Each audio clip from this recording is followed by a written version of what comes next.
بسم اللہ الرحمن الرحیم۔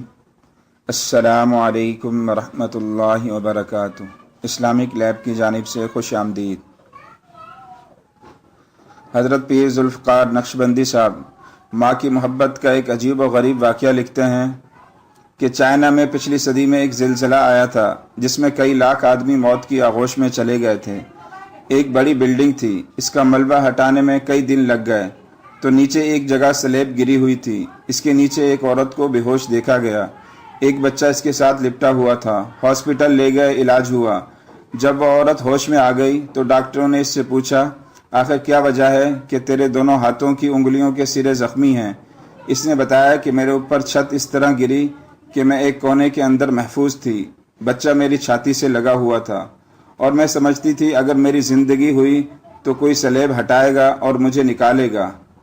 ایک دو دن تو میں بچے کے ساتھ رہی، اسے دودھ پلاتی رہی، خود بھوکی پیاسی تھی۔ اب میرے سینے میں بھی دودھ ختم ہو گیا۔ میرا بچہ روتا، میں اسے بہلاتی، لیکن بچے کا رونا مجھ سے برداشت نہیں ہوتا تھا۔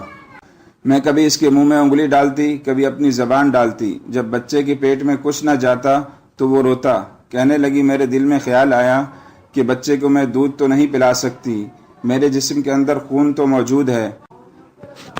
میں نے اپنے ہاتھ کی انگلی کو دانتوں سے کاٹا اور جب اس میں سے خون ٹپکنے لگا تو میں نے وہ انگلی بچے کے منہ میں ڈال دی۔ بچے نے چوسنا شروع کر دیا۔ جب بچے کے پیٹ میں کچھ جانے لگا تو یہ خاموش ہوا۔ اب میں ایک انگلی کاٹتی، پھر دوسری کاٹتی۔ میں نے اس بچے کو اپنا خون پلایا کہ میں بھی بے ہوش ہو گئی، بچہ بھی بے ہوش ہو گیا۔ اب آپ لوگوں نے نکالا ہے تو دوائیوں سے ہم پھر ہوش میں آ گئے ہیں۔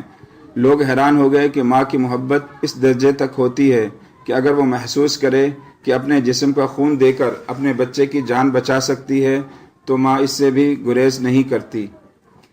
اس کو ماں کی محبت کہتے ہیں۔ سبحان اللہ۔